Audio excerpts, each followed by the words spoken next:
Hi! Today I will show you how to remove and replace the old and damaged earpad cushions on the Sony WH-CH700N so you don't have to buy new headphones.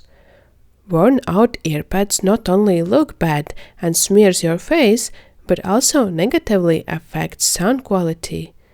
To remove the earpad cushions, grab the edge and simply pull them off.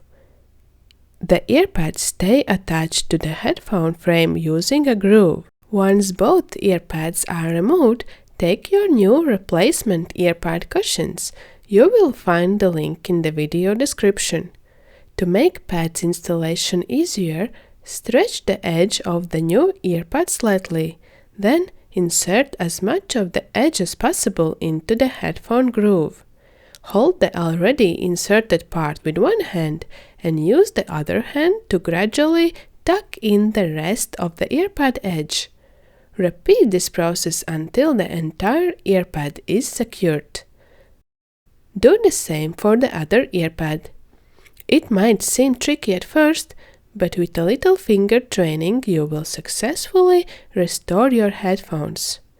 I love how with a small budget I have brought my headphones back to life, and they look like new. Thanks and good luck, my friend!